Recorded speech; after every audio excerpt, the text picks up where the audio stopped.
And I just want to make sure that everybody can hear me okay. So if somebody could just say you hear me and see me, that'd be great. I'm not a tech person. I just want to make sure that everybody can hear me. So if somebody could say, yay, okay. All right. Okay, great. So first off, I just want to thank everyone for coming and being here. And also want to acknowledge, oh gosh, just all the difficulties and the frustration and the pain and the suffering we might be bringing to this moment. Past several days have been, obviously just too much to hold, given everything that's going on in Minneapolis and also in Louisville. And there have been a couple of other events. I think there was a shooting in Florida as well. And I bring this up, because I care about everybody here. I'm getting tired of just the situation of, racism and whiteness and white supremacy, tearing people's lives apart and nothing seemingly changing. And that being said, and I don't mean this as kind of like a Pollyanna-ish kind of, response. We can change ourselves, and that really may only be sometimes the most effective thing we can do.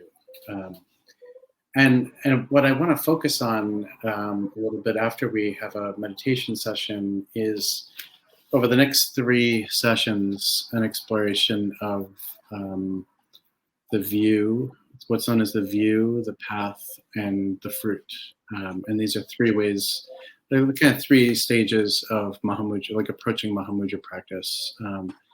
The view being understanding what the nature of mind essentially is. Path being understanding what the path of this practice is. And then the fruit or fruition is what and how we experience realization and awakening to arise. Okay, Wambui. Well, I'll see you when you get back. And good luck putting the kids to bed.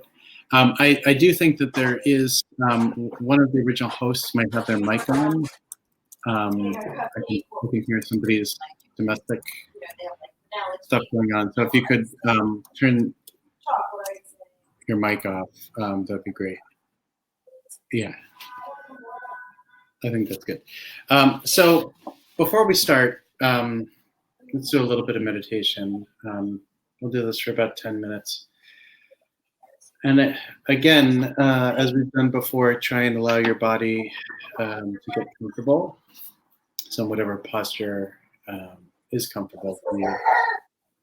You could be laying down. You could be sitting up. Would you want chocolate filling in it or no? And let me see, I think this is Alex's audio. Yeah. Are you on, Alex? I think we're good now. Okay, so we're gonna start over. So get yourself as comfortable as you can. So sit comfortably. If laying down helps, you can lay down. Take a couple deep breaths. And with every inhalation, allow yourself to bring to this moment whatever it is that you need.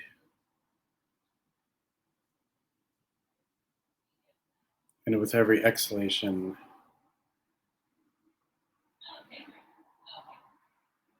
Try and exhale what it is that you don't need right now. And this is a way of grounding ourselves in the moment.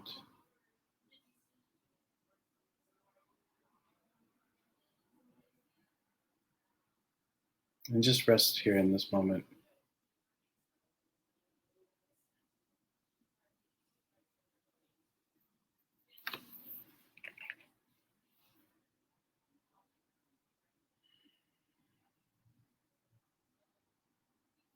And then gently bring your awareness to your breath, to your breathing.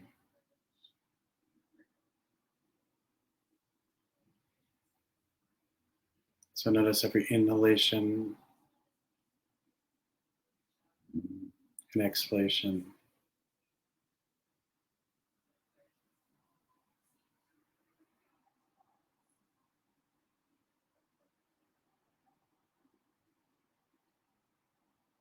And in this moment, try and allow yourself to just gently do the equivalent of hanging your awareness on your breath, right?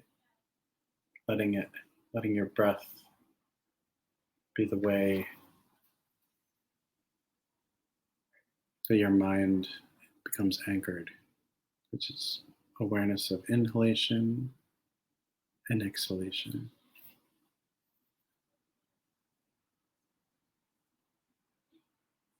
Just do this for a moment, a couple of minutes.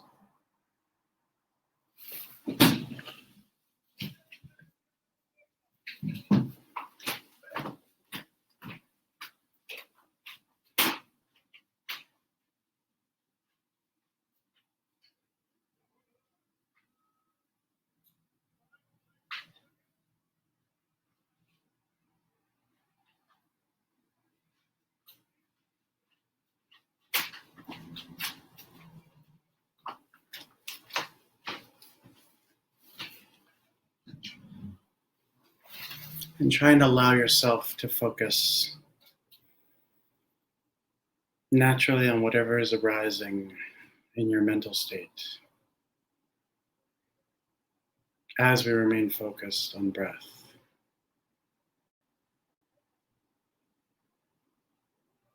And should we become distracted, that's okay. There's nothing bad about that.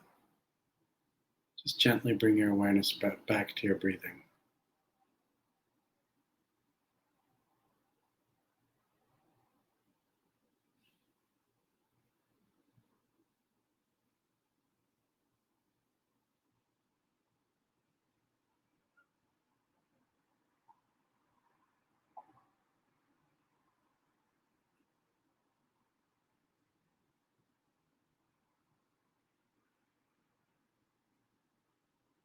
Try to allow yourself to remain aware of whatever it is that's arising without any judgment.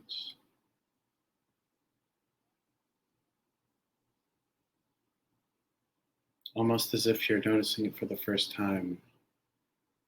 In a very friendly and gentle way, just let whatever is happening happen with fresh, radical acceptance.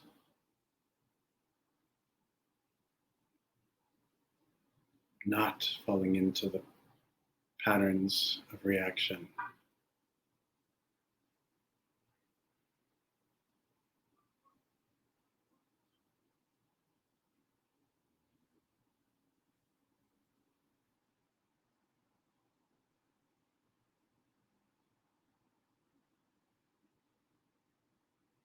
But resting freely.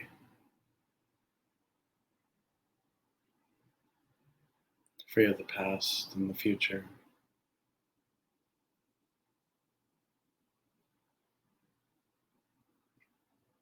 Free of ideas you may have about what should be happening now.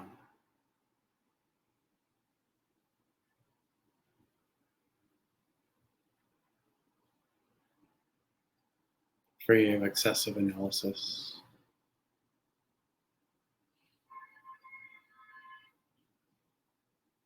Gentle resting.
And again, if you get distracted by whatever's happening and you find yourself kind of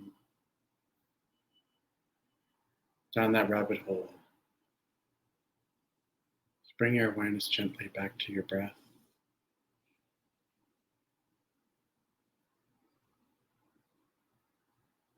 And then very simply, just let whatever is arising right now to arise with fresh, unimpeded gentleness.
Let whatever sounds that might be arising happen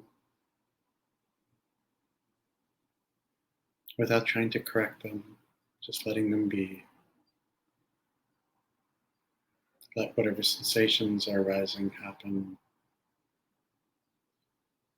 without the need to control.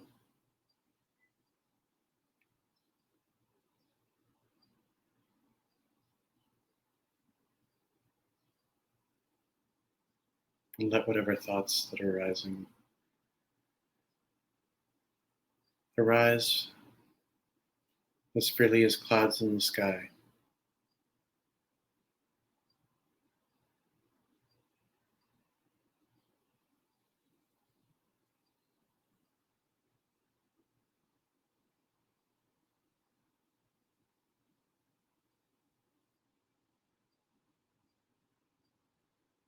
And try to embrace the spaciousness of this particular moment.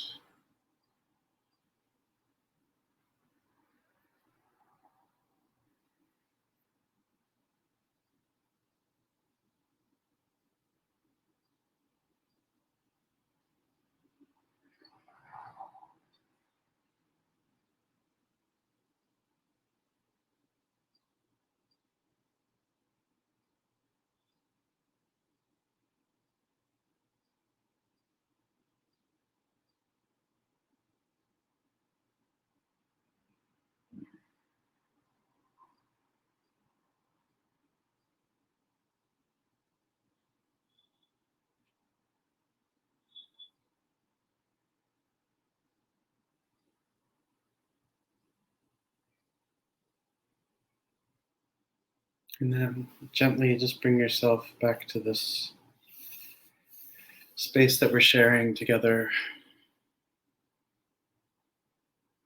virtually, online,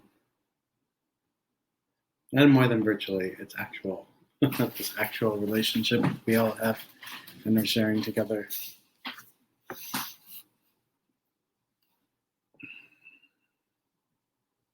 And just take a private moment to just check in with yourself and notice how that felt.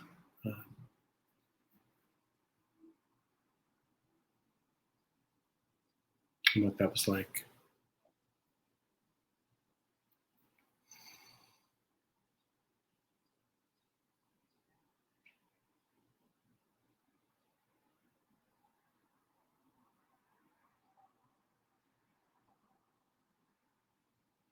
So,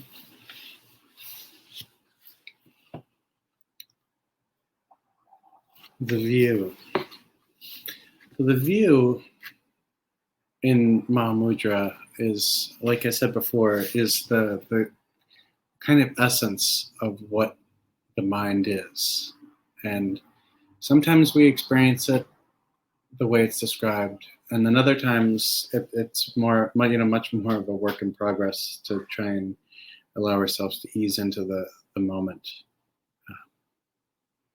But I have here a really great book on Mahamudra called The Mind of Mahamudra.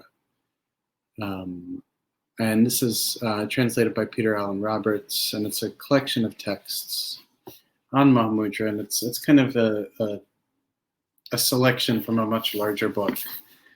And I'm going to read a description of the view. And the reason why I'm reading it is, A, because I find it particularly beautiful, and B, the teacher from whom this comes is a teacher named Lama Shang, who lived from 1122 to 1193 in Tibet. He was a contemporary of the nephew of Gampopa, who was one of Milarepa's main students. And Lama Shang was a great practitioner, a yogi, and also, so he realized kind of the nature of mind and his essence as completely non-dual. And the thing that's particularly interesting to me is that then his conduct became a little kind of crazy. He actually ended up becoming a warlord and, invaded other monasteries and destroyed them and took all the timbers to rebuild new monasteries that he founded. And obviously that activity I'm a little less interested in. But I am particularly fascinated by what it's like to free your mind from discursiveness. And of course, it becomes complicated in the way we relate to other people and to society and things of that nature. But the fact that we can free our minds from dualism is, to me personally, very refreshing, because it allows us the ability to break the cycle of suffering. And in this moment, maybe more than most, maybe that's not true. Maybe we're always suffering. This time feels very ripe with suffering. There's, George Floyd's murder. There's COVID. There's Trump's ridiculousness. There's all of this stuff that just kind of, it's like one flame on top of another. And of course we become affected by this, and that can be problematic for many reasons, especially for our sense of resilience and ability to want to be present. I think that's kind of maybe one of the risks, is that when everything's so broken seeming, then it's very hard to be present. It's very hard to want to be present. It's very hard to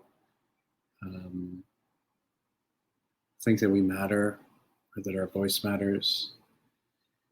And these instructions actually kind of short circuit that kind of way of thinking and allow us to engage in more than the hopeful possibility of the fact that we have within us the seed of awakening. But these instructions really help us to recognize that. And when we begin to recognize it, we begin to see how completely radical this kind of transformation can be. So before I begin, sometimes the context has a lot to do with how these kinds of passages are received. So I'm going to ask you to get as comfortable as you can again.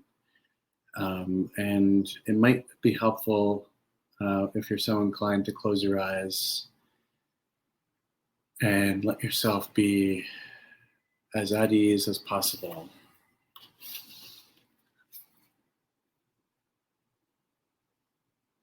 And I'm going to read passage on the view, or a portion of the passage on the view, because this is actually 5 pages. So I'm going to read 2 pages.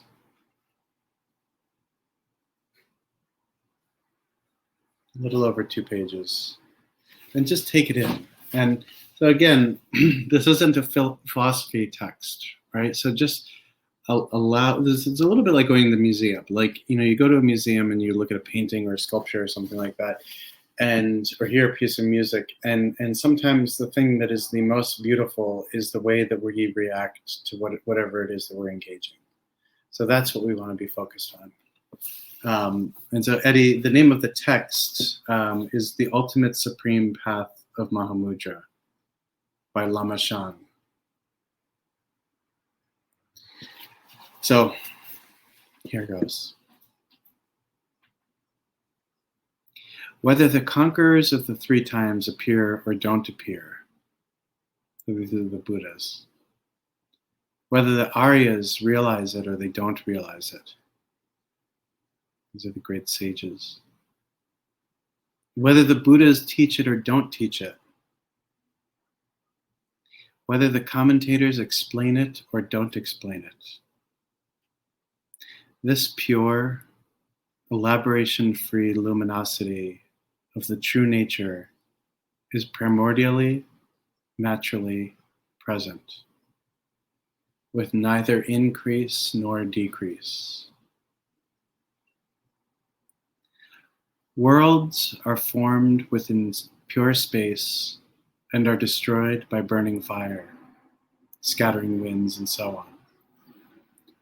Although this destruction occurs throughout many incalculable aeons, space remains unharmed, never altered, and neither increases nor decreases. There is darkness when the sun's primordial brightness is completely obscured by clouds. And there is brightness when the clouds vanish.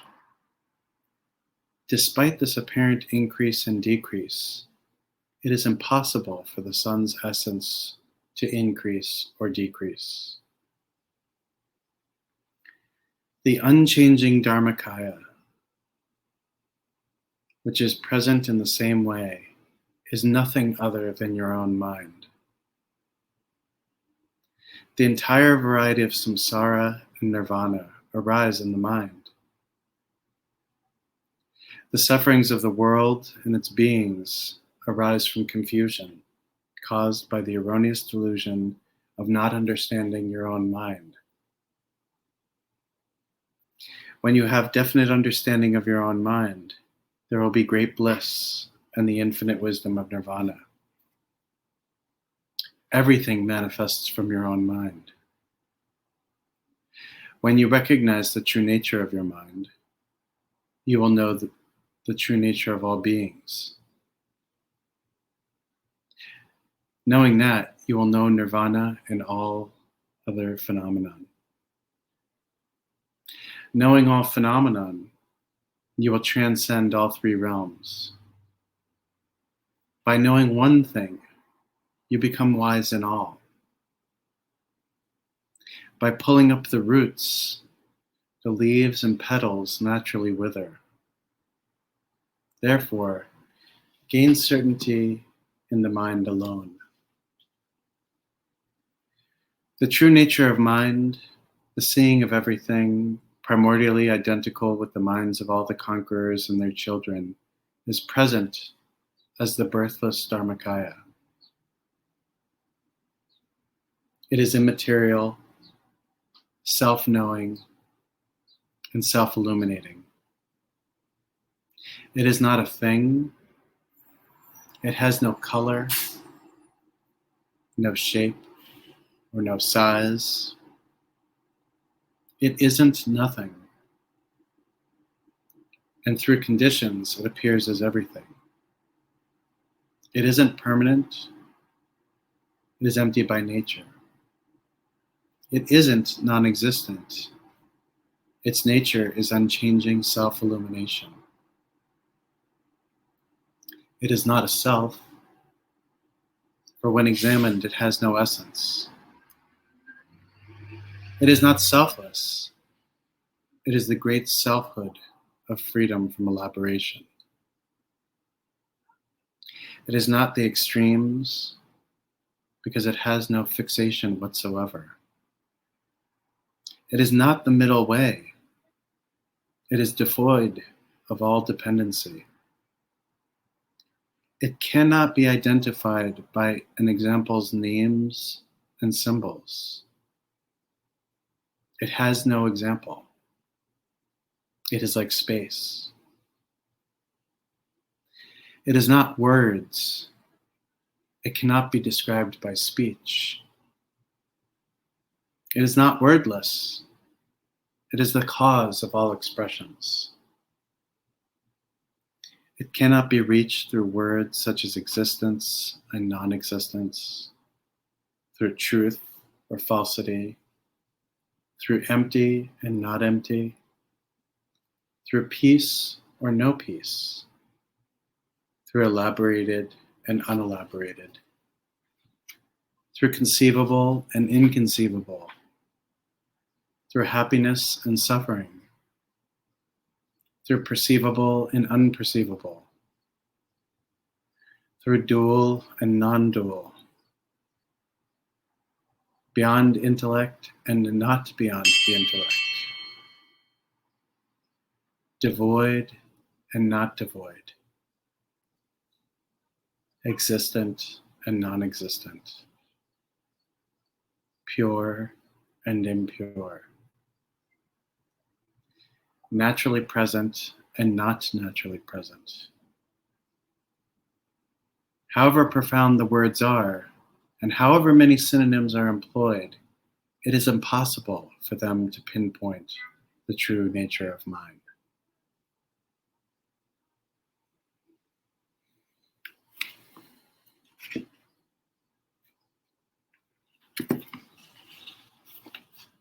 And so allow yourself to just let that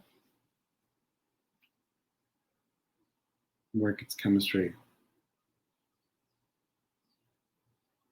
And I'll come back to the remaining 2 pages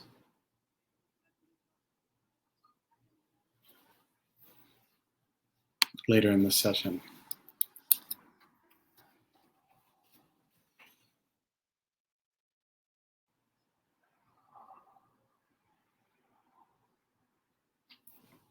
So, when we begin a meditation practice, and especially a meditation practice like Mahamudra, this is part of the view. This is the way that we, this is what mind is.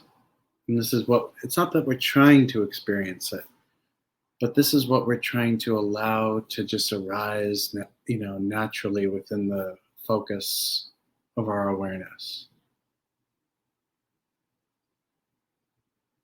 So this experience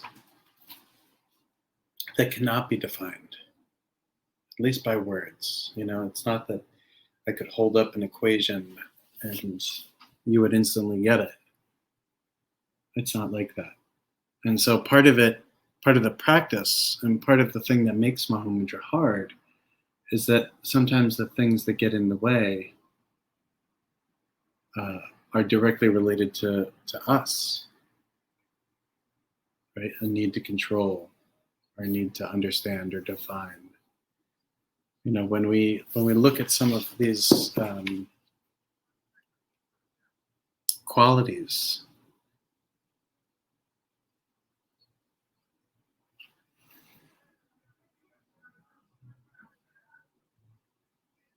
especially the entirety or the entire variety of samsara and nirvana arise in the mind. Our mind is the root, and this is actually taught by a lot of the different kind of Indian siddhas from the early days of the Mahamudra tradition, that really there is no difference between samsara and nirvana, right? Between suffering and liberation, other than the way that we find ourselves trapped in a habit, kind of like a habit pattern of relating to everything that's happening. And, we'll find ourselves, at different points of the day, at different points of our lives, or different points of the week, based on many different factors, right? It can be exhaustion, it could be, irritability because, something might be happening that we don't like, or, whatever the situation. It could be anger, it could be rage, it could be depression, all of these different ways that we fall out of relationship with that kind of luminous clarity that the view is pointing out. That the mind is vast and expansive, and yet vastness and expansiveness don't define it. That the mind is beyond conceptions, and yet the amazing thing about mind is that conceptions arise, right? Thoughts arise. Many in our Sangha are very creative people. And the way that creativity arises is an amazing demonstration of the compassionate qualities of mind that are generative. Right? So we can't say that mind isn't beyond conception, because conception arises, and out of which arises creativity. But at the same time, mind is not conceptual. So, this is a little, I acknowledge it's a little kind of amorphous. And some might say, it might be too early to kind of introduce this kind of thing. But I actually kind of take issue with that point, because my root teacher kind of taught these kinds of things straight off the bat with me. And she did it out of great kindness, because sometimes when we don't have the bad habit of having read books like this, the problem with sometimes reading books like this is then we think, oh, now I know exactly what to look for in my meditation. An experience that's edgeless, an experience that is neither this nor that, neither this other thing or that other thing. But what we're really getting to is that the essence of awakening is our mind. And the beautiful thing about learning how to rest into that is that we then have to rest into the fact that within the experience of the ordinariness of the moment is also the seed of enlightenment. So even in these experiences of shamatha, when we're sitting and maybe we're tired, or our leg falls asleep or something, or we're thinking about, what are we going to do Saturday afternoon or something like that. That the container within which these thoughts are arising is complete perfect Buddhahood. And yet, sometimes we'll see and experience the thoughts or the emotions or whatever, and assume that because we're experiencing them and they're so ordinary, that we're so far away from, awakening. And that's just not true. The other side about all of these things that arise is that they just arise like a play. So not like a dramatic play, but like a shadow play, with shadow puppets. And, when you see the shadows from shadow puppets, it's easy to maybe assume that there's mass behind that which made these shadows. But when you see shadow puppets, they're just thin cutouts of paper, sometimes cardboard. There's not a tremendous amount of mass. And the illusion of kind of volume and mass is completely, a misperception on our part. So it's very similar in other ways. I want to see if there are any questions about all of this. So if you want to ask a question, and you can say this is too much. That's okay too. It's not that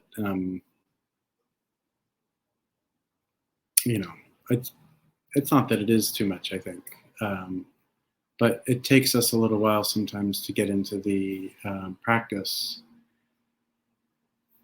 of learning to recognize that our mind, at its root, is this kind of openly awakened. And sometimes we don't want to believe that. And the reason why I'm bringing this up today is because I've been in touch with a lot of people over the past 2 or 3 days, and people are feeling strong things. And there's a lot of anger and there's a lot of emotion. And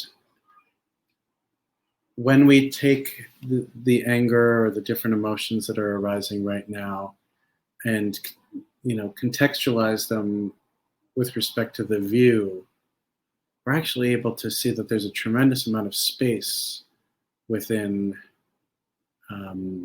what is happening and what we're feeling.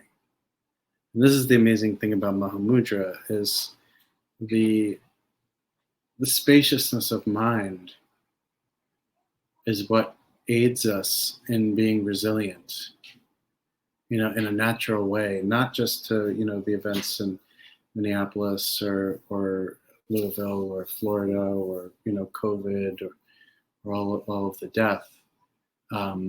It's everything. And that spaciousness can pervade our entire experience of life and imbue us with an ability to be able to walk into space much more capable than we would when under other circumstances we might be paralyzed by these experiences that are incredibly powerful, and powerful in an unsettling way, and powerful in a way that paralyzes us or makes us feel insignificant or ineffective. So like the insanity that comes out of Trump's thumbs when he tweets, it has terrible, violent impact. And so it's one thing to engage with whatever is arising through Twitter and just get completely carried off by all of the emotion and all of the reactivity. And there's no value judgment about experiencing emotion or saying, this guy is fucking out of his mind, because that's not what we're looking at. But what we're looking at is cultivating the understanding that everything that arises out of space and returns back to space. So even in the beginning of this description, just as world systems do that, the earth, and there's this line, worlds are formed within pure space and are destroyed by burning fires, scattering winds, and so on. Although this destruction occurs throughout many incalculable aeons, space remains unharmed, never altered, and neither increases nor decreases. So Trump's tweets can come out, and they bring on a torrent of whatever it is that's arising. Right? Anger, dejection. This is like rage that this maniac is still a president, right? And yet there's still the container, the essence of mind is vast spaciousness. And when we're able to recall that and develop a relationship with that within our meditation, as these tweets arise, these tweets, they dissolve. We're able to recognize them instantaneously, through awareness, recognition of the, lunacy and the idiocy. And then it's released. So there's a question from Indrani. So how do you navigate the balance between reading to nourish practice and the actual practice? What suggestions might you have for us? So this is a really important question, because I've said it before, and I'll say it again. My root teacher told me, if you have to read and then try and immediately forget, which is pretty impossible. But so we can read for inspiration, right? The thing I really do love about this book, and this book I've had for a number of years. I got it when it came out, so it came out in 2014. And I'll give you an example of how, yes, insolently. Thank you, Rishi. So when this first came out, I was volunteering, leading meditation for people in custody on Rikers Island. And when you get onto the island, you need to take a bus to the different jails. And so I would actually bring this and keep it in my pocket. And when sitting on the bus, I would just kind of open up to a random page, read a stanza or two, and then kind of sit in meditation on the bus, right? Because each one of these, this is a particularly good book because it's not philosophical. So the words, when they come off this page, when we're in a meditative perspective, actually help guide us and point us into an experience that's deep, and very powerful. And that's the thing about Lama Shang's writing in particular, which he's so adept at kind of almost transferring experience. Even though this is the kind of thing that cannot be transferred by the written word. There are these instructions called pointing out instructions that are able to kind of help plant and quickly ripen the seeds, so we're able to have some kind of experience. I read like voraciously. Rod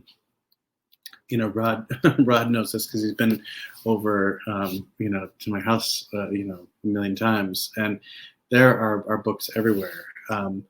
So the big thing though is we want to be careful about reading such that what we read becomes replaced with what our experience might be, right? So in the case of The View, we might then sit in meditation and kind of just mentally kind of replay what I just, recited, and then think we had that experience. And so I think for most people who have a healthy kind of self-critical relationship to their practice, they can kind of, get a sense of when they're reading. Maybe it's kind of like you accidentally dry up the soil by reading too much sometimes, and your practice no longer feels very fertile, right? And able for there to be that freshness of experience when you sit in meditation. Now the opposite can be the case too, where maybe you're not reading or doing research or whatever. And your meditation kind of becomes quite dull. Sometimes it's important to come to texts like this in order to kind of re-spark the chemistry behind the meditation process and what's happening. So I can't say read 40% and then skip the rest. It's really got to be done on an individual basis. There'll be a session, I think next week during the week, or maybe the following week, on spiritual bypassing. And that's an important topic because, sometimes reading can be a way that we bypass, rather than do this meditation, I'm going to read a book about it. And then, therefore think I'm an expert in it. That's not really the way this stuff kind of works. So we need to kind of learn, just as we, so like when I look over here, right, there are a lot of plants over there, and that's my wife's window, and all of her plants are amazing and beautiful. And I watch her take very good care of kind of moving them from place to place. So if they get too much sun, then they need to be pulled back to get a little less sun so that they can flourish. and really with our meditation practice, it can be quite similar sometimes, where we need to kind of always be able to take the temperature of where we're at, and be able to kind of modulate, when we need inspiration or education, from reading, because again, there's the Buddhist kind of system is complicated sometimes, and so it does help us to learn, to study and to learn and to kind of keep that process going on, but not to become so intellectual in our practice that it feels stiff. So hopefully that's a helpful answer, Indrani. So I just want to go over to the to what Lauren wrote before I go to the next question. I think it's a statement, but I think it's important. Yes, I'm in the emotions and overwhelmed. Being Black in the U.S. is hard right now, and being in the house sitting with myself instead of raging in the streets is even harder. Trying to work with it, but wow, not easy. Yeah, I mean, this is all of those things. Yes, like being indoors. I mean, sometimes we need to get rage out, and raging in the streets is an effective way of doing that, right? I was talking with somebody yesterday about how, and I guess this touches on Indrani's point as well, like how heady and how intellectual Buddhist practice can become. And sometimes we need to be embodied in our bodies. And so, getting out and, expressing ourselves that way can be very powerful. And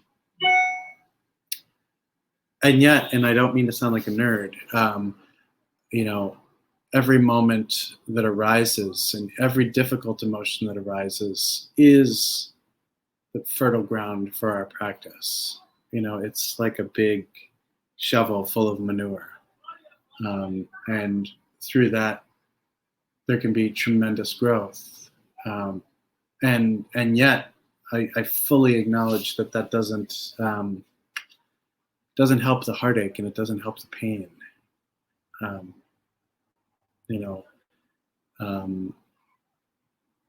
At all. I've been doing a lot of work that's kind of related to the huge number of deaths in New York City from COVID by blessing the bodies of those who have been end up in the city's potter's field.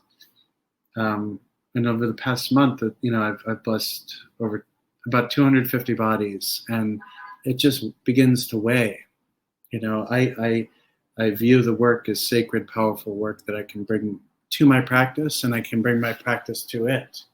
But it still doesn't make the heartache go away sometimes, So I hear that it's not easy. I hear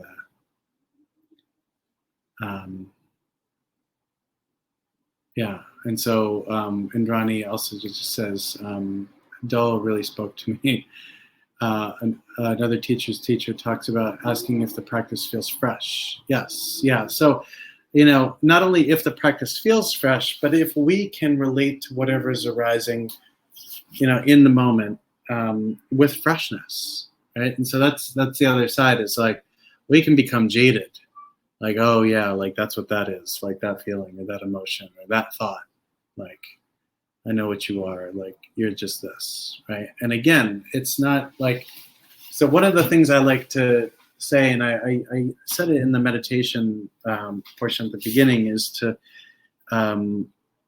see if you can experience everything as if you're experiencing it for the first time, right? So there's that sense that the impression hasn't been made already by whatever's happening, right? So that we're able to just experience it, and there's a sense of it's kind of like a sense of joy when we're experiencing something for the first time, right? Even if it's something that we don't particularly enjoy, when we're doing it for the first time, there's a lot less dread than the second or the third time, right? Or a lot less anticipatory anxiety. right, than the second or third time. So if we can remain fresh, rather than our practice. But I get your point. I think it's a good one. So Astrid says, I find when practicing Mahamudra that when conceptual activity has quieted down, there can be a low-level, non-conceptual felt sense of lack of safety and or vigilance that probably accompanies me wherever I go. It's challenging to catch it before it arises, and it seems to always be there. Do you have any suggestions about how to work with this? Thank you. This is a really interesting question.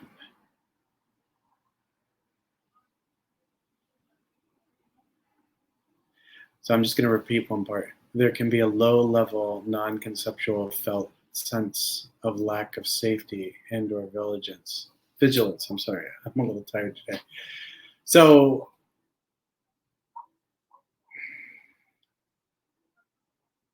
when we are opening up,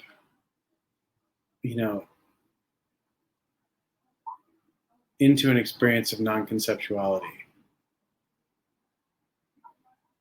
that can be uncomfortable at first because we have not only seek to, but we have defined the entire world around us. We have defined the world around us in terms of just spatially, right? In terms of understanding all the different objects that exist around us, the space between them, the mass they take up, the colors, the volume, right? So that's one aspect of the conceptuality of space. And then there's the conceptual kind of projections that we are constantly putting onto everything through labeling. Right? So we've labeled everything that we generally put our eyes on, we tend to label in some way or another. And letting go of that process can be very unsettling. So I'm wondering if that's where this lack of safety and or vigilance is this kind of recognition that this construction around me, isn't really what it is. And this is really challenging because the ultimate construction that we've worked on is ourself.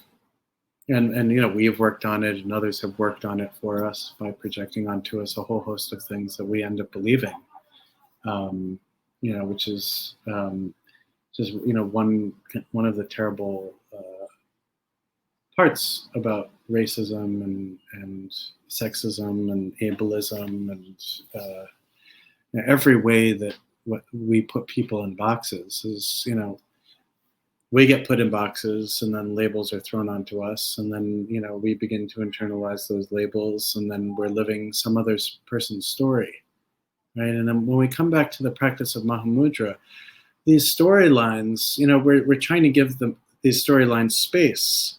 So not only do they arise within our consciousness, but at the same time, when we're able to experience that kind of spaciousness that you say, when conceptual activity has quieted down, right? which is a really accurate way of capturing it. That the definitive edges of all of the labels begin to kind of blend away, and then we're left with being. And in the beginning, that dissolution of conceptual edges and labels it can be very scary at times. Sometimes it's just uncomfortable. Other times, we will fight against it so hard because I put so much work into this world that I've created. Related to this, and sometimes I feel like I'm repeating myself. So forgive me if I have. But my root teacher, in trying to explain to me, a different way of how in the Buddhist world we say that all beings at one point were our mothers. She pointed out to me that all beings are our mothers because they give birth to ideas about us that we then have to kind of, live with or change or fight against. Right? But at the end of the day, we are creating one another all the time when we meet, when we interact. Right? And so in the process of, the practice of Mahamudra, we also kind of send these things back. Right? And sometimes we send back the labels that we become attached to about ourselves. And those labels still create suffering for us. So I don't know if that's helpful, Astrid, but that's kind of but so how to work with this is, within the context of a meditation session, lots of different impulses can arise. And I like to challenge myself to just remain to see what happens next. And I try and do this in a way that kind of, falls within, it's like problematic language. And this is why language is hard. Falls within the parameters of Tilopa's 6 nails. So falls within the parameters of not being too analytical, right? Or expectant about what will come next. But it's more to allow, almost like, the Bhumi Sparsha Mudra, like to allow our practice to become just seated in the moment so that we're touching the earth with stability and see what arises in the next moment. Right? So when this lack of, so when we're having these, if you can have this experience while in a meditation session, and that space is a safe space for you, then just keep going with that experience and see where it goes. But all the while maintaining an awareness of whether or not you're fixating on it. So it's that kind of like tightness of presence versus tightness of attachment, if that makes sense. So thank you, Astrid. Okay, so Sam writes, for quite a while, my meditation felt like I was always focusing my attention inwards, and it sort of got tighter and tighter. More recently, I feel like it's been heading outwards, sort of into the world around me. I'm sorry, outwards, sort of into the world around me. Now listening to what you're saying today, it occurs to me that there really isn't any difference between those directions. Why then does it feel like there's a difference? Hope that makes sense. So it depends, Sam. And I don't know if this is, do you practice with your eyes open or closed? So if you can, just answer that. So my experience is that, when with the practice, practicing these kinds of meditations with eyes closed, everything just naturally does feel much more internal to me. When my gaze is fixed outward with eyes open, so kind of just straight ahead, it takes a little bit of practice, but kind of holding your gaze outward, focused, but also kind of aware of space at the same time, right? So it's not like we're trying to like look at every single thing in the room, but just straight ahead with an awareness that's kind of outward. That can help. Sometimes, raising our gaze slightly is taught to be helpful. So, upwards a little bit. And then sometimes that, though, can be a little dispersing. And if we find ourselves in a place where we feel dispersed, then we can lower our gaze. And that kind of focuses our experience as well. So just as with Indrani's first question about reading too much or too little, practicing with our gaze. So if we can begin to practice with our eyes open, our gaze down, or our gaze upward, or our gaze straight ahead. Right? In some traditions, and actually one of my teachers taught this way, with like eyes really kind of like open, right? Allows us to kind of connect with spaciousness. Right? But at the same time, you're right that there is no division between inside and outside.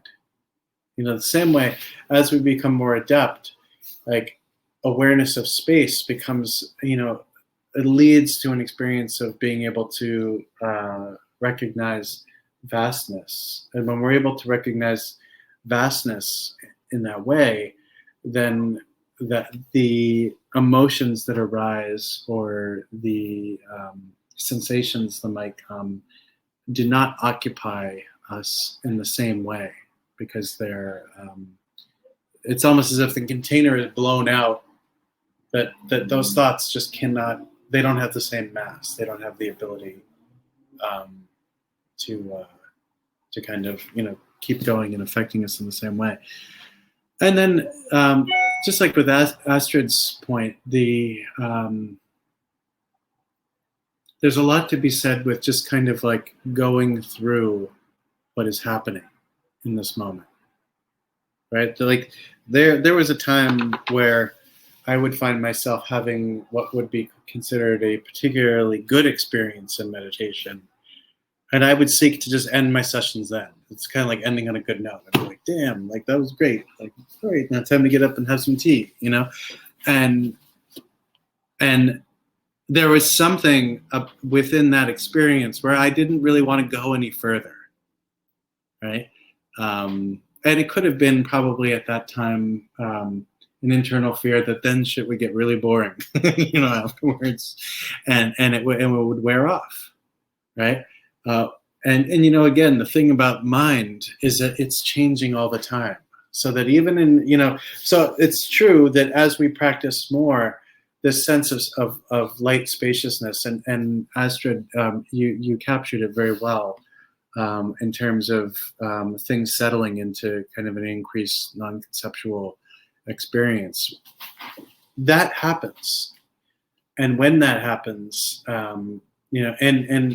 and through everything up to that happening, we're really well served if we're able to work on engendering patience, but not patience that feels like some kind of slavish, like, oh, I need to be patient.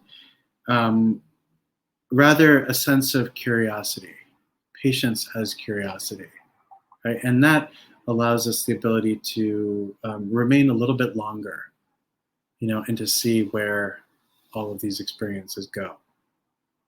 So hopefully that's helpful, Sam. So Sai writes, is the feeling of the space of the mind also arising from mind? Sometimes when things drop away, the felt sense of space begins to feel flexible. I'm sure if it's fruitful to explore this, or better to not examine.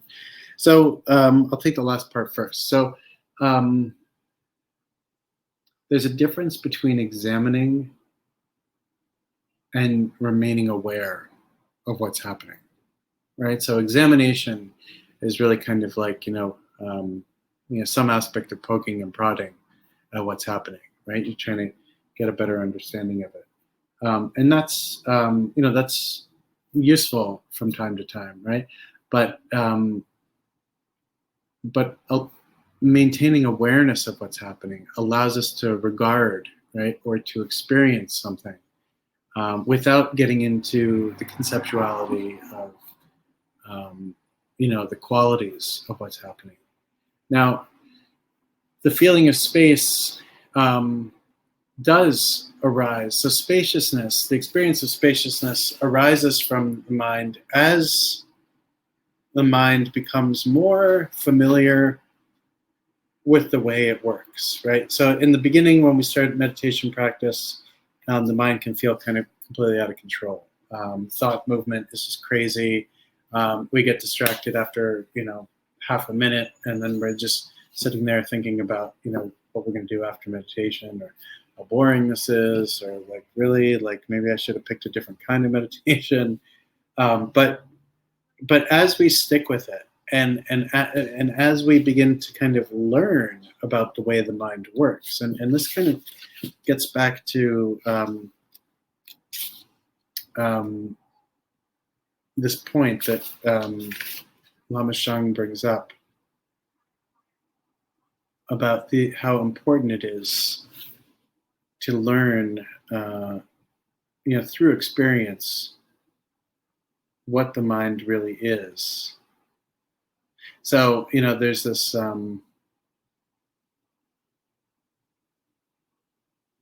he says, by knowing one thing, you become wise in all. By pulling up the roots, the leaves and petals naturally wither. Therefore, gain certainty in the mind alone. So as we begin to gain certainty in the way the mind works, an experience of increased, and I'm quoting Astrid directly, increased non-conceptuality begins to arise, because the thoughts and experiences and everything that's happening become less of kind of an obsessive wind that just is like just happening, right?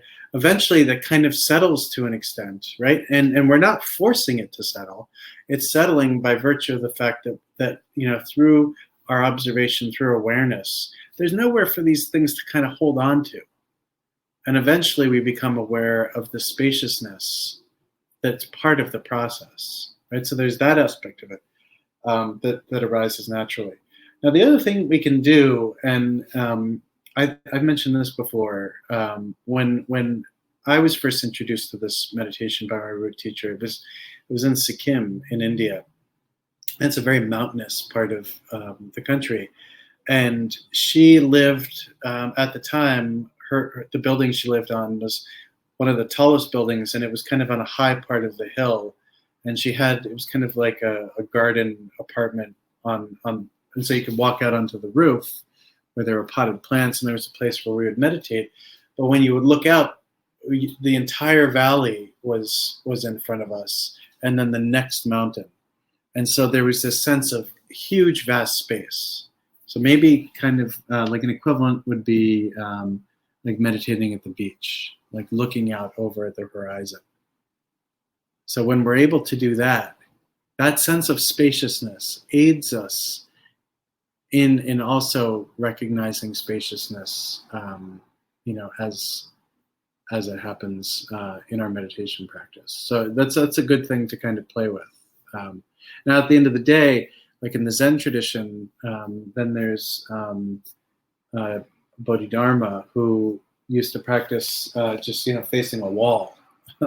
So in that way, you don't get that physical experience of spaciousness, or looking up at an empty blue sky. Absolutely, so just laying there. And there's a meditation practice called sky gazing, which is a different meditation tradition, but in a sense ends up being it's a little similar.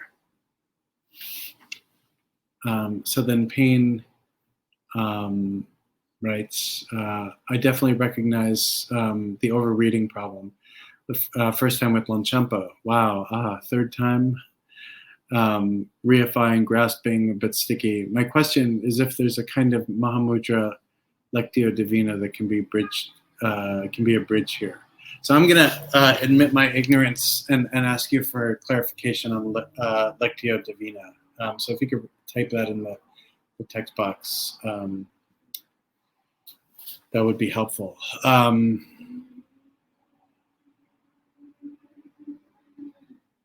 If I understand you correctly, though, Payne, what you're talking about is a sense of transference from the written text to the practitioner, to the reader, that allows us the ability to essentially kind of have like a pointing out instruction from the text. Is that what you mean?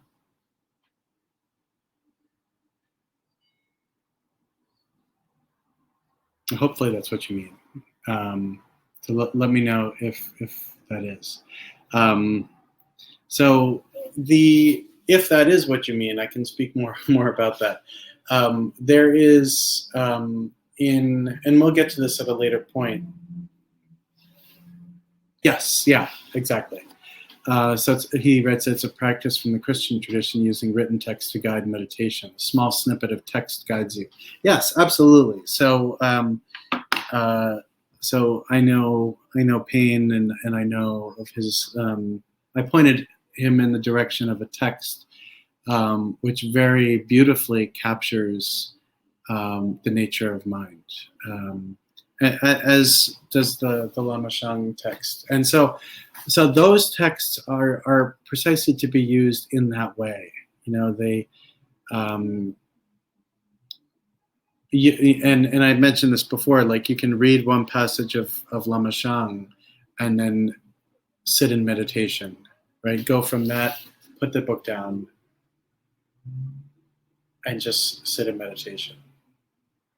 And from there, you could actually pick another portion of text. So the big difference is how we're using text and basically what we're using text for. When we're using text to bypass, because it's easier to read a book about Mahamudra than practice Mahamudra, that's where we run into a problem.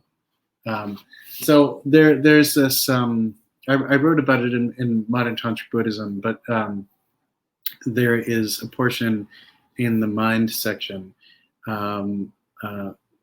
where I talk about how Bokor Rinpoche used an instruction of being able to use whatever arises as the guru, right? And so that can be text like this, right? So, in back in the day, and it's still this way for a lot of people, but back in the day, like Tibetan teachers used to travel across Tibet and maybe go from one end to the other over the course of a lifetime, and they'd meet students and develop relationships with students, but the students wouldn't see them very often, and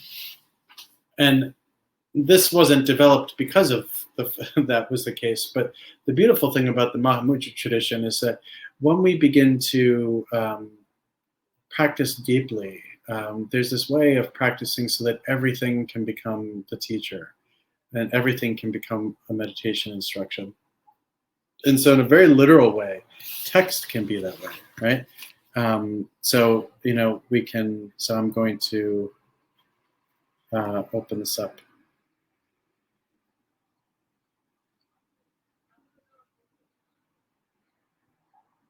Okay. So now I'm looking too hard. Okay. So here's one passage. So we can sit in meditation, and then one passage here. The non-abiding nirvana, experience of nirvana, is solely the province of realization. I'm going to start this over. Sorry. The non-abiding nirvana is solely the province of realization. Mentally fabricated non-duality, which is what the great scholars realize, is solely the province of thought. And then rest, meditation. So a lot of it has the ability, text has the ability to liberate in this way. And so when one receives it pointing out instructions, a teacher will say, it will be a stanza like that. And then, you're sitting in meditation, they give the instruction, and then a very radical experience of recognizing, especially the view, recognizing the view happens. Right? And so there is something about this kind of delivery system that can be have a text. And in fact, I still remember very clearly, I was in high school, going to some, like, I was like a very awkward kid in high school, and I was riding the subway up to the Upper West Side to a party, and I was all nervous, and I brought this book on the Zen teachings of Huang Po and Hui Neng, and there was one passage, and then, it's somewhat poetic in nature, like Cohen's, and I read one, and it just blew me away, and like I just sat, put the book down, and I was sitting. Several stops went by, and I was in this experience that was just, way different than I was used to. So that can happen, through reading. Again, a lot of it has to do with intention. Now, that being said, how we regard whatever arises can be a way of pointing out the nature of mind. So it's not just reading, it's what we see visually. Everything that comes and goes, every thought that arises and leaves, every sound. The death of a loved one can be a teaching. The profound rage of burning down that police station in Minneapolis. We've got some friends who live out there, and they sent a picture of that whole block right now, and it's basically gone. It's like a shell. That can be a teaching about the nature of phenomena, and about the nature of mind. That like our minds become so ravaged by authentic emotion and feeling and thought formation that it's as if it's on fire. And then the next day it can be as still as a rock or a burned out building. So we can, the more that we practice and the more that we're able to kind of take our relationship with the view off of a page and off of the cushion, everything becomes, endowed with the possibility of great wisdom. So Cooper writes, how do you relax past the impulse to analyze what you experience when thoughts settle down a bit more? So this really is something that is done best by practicing, and when I say practicing, I just mean sitting and going further, So when the impulse to analyze thoughts can be quite intense sometimes. So when thoughts settle down a bit more, again, I think I think it was last week, I used the metaphor of like a bird. Yeah, sure. Oh, okay. So Christina's struggling with this as well. So last week I used the metaphor of a bird. And so, when we're outside, and if we're meditating outside, you might hear birds or see them in trees and whatnot. Now the amazing thing about birds is that they're there, and they're very attuned to the environment, right? And they're very observant, and that they're also just naturally being themselves. And so when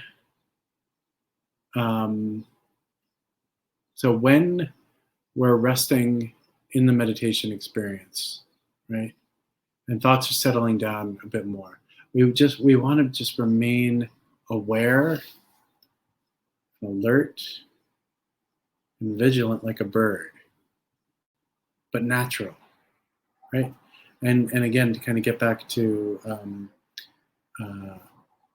it was Indrani, right? We were talking about fresh, how we can remain in relationship to what's happening when thoughts are settling in a way that's fresh, right?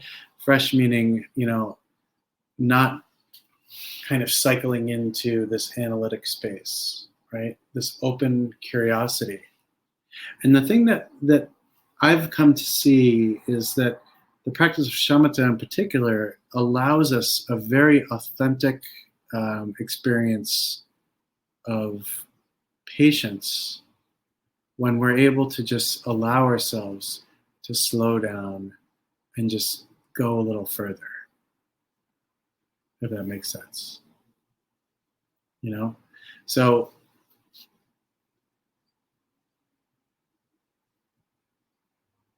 embodying patience through continuing to rest. And so, you know, kind of like using Tilopa's the sixth nail, you know, to relax and rest. What happens next? Not in an anticipatory way, but fresh curiosity. What's next?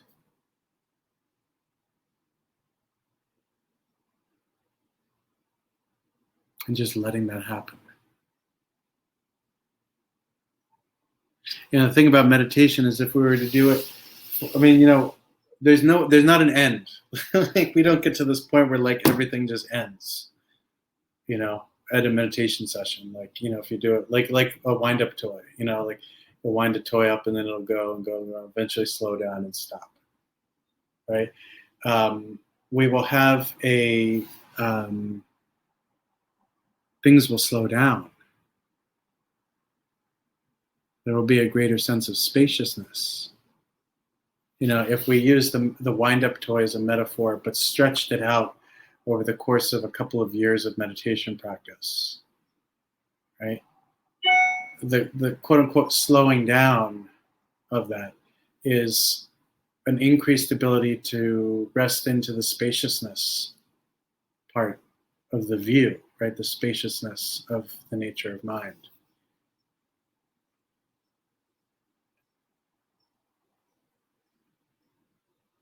And we just rest.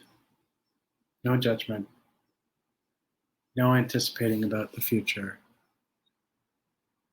No analyzing. And that's what's tough about Mahamudra is it's very intuitive, you know, even though it's so easy for this practice to get all wrapped up in the philosophy and people will like, you know, debate about like, was that an authentic experience and blah, blah, blah. Keep the blah, blah, blah out of it. Just try and have experience. But, you know, you're not even trying because experience is going to happen. And you can't stop that. So hopefully that's helpful. I mean, Cooper, my suggestion with this question is to record it and ask yourself this question in a month's time. Because the thing about this practice too is that we end up answering a lot of our questions ourselves, you know, through experience. So hopefully that's helpful. And George writes, how did this go from a recording in your car, which I watched for 30 minutes, to a live teaching, which I effing missed? Not ready to embody patience. So the thing in my car, that was last week, and that got all messed up because I was, the nature of where I was. I was supposed to be in one place before the teaching, and then I was dependent upon a ferry, which didn't leave on time. So I had to give a teaching in the ferry, and then the ferry came, and I had to end the teaching because I had to drive. So patience is an important thing, and I do mean this, like, you know, shamatha practice in particular is one of the greatest vehicles through which we can develop a very authentic relationship to the six paramitas.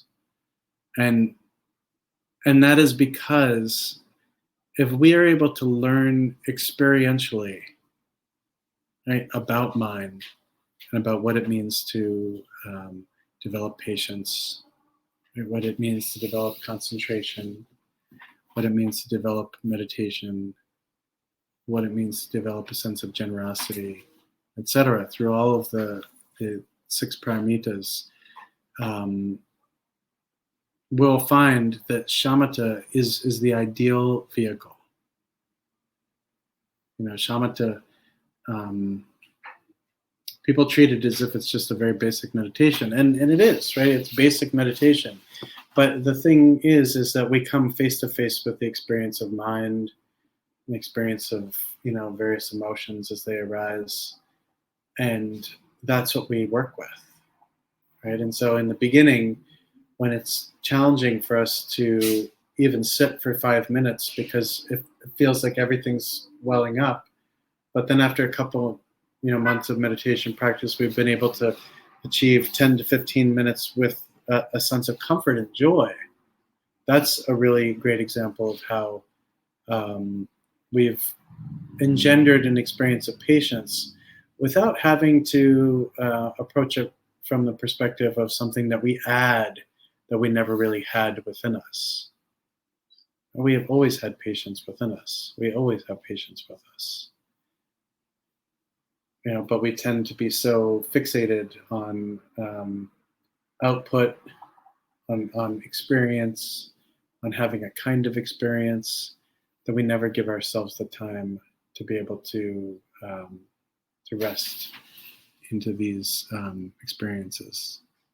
Yes, and thank you, Alex, for the link to the 6 paramitas. So we're at time. It's 3:30. Hopefully this was helpful. So what I'm going to do is I'm going to pick up with the second half of this text on the view, and I'll kind of go from here next week. And then we'll go through the path, and then we'll go through the fruit or fruition. But I guess that leaves us 5 weeks until we're done with understanding the view, the path, and the fruit. So I wish you all the best, and I hope that your practice is able to be deep and powerful and transformative. I really also want to encourage everybody to take the space that they need, in the coming weeks, full of self-care, how to take care of ourselves means a lot of different things and is expressed in a lot of different ways. But do what you need to do to have the resources that you need to get through. And yeah, take good care. So in this moment, I generate any merit that was generated from my imperfect teaching and lack of skill to the benefit of all beings. And I sincerely hope and pray that everybody present is able to have a depth of experience and realization that can empty the pit of samsara. And so that the flames of racism and hatred and ignorance and sexism and homophobia and ableism are quenched by love. Thank you.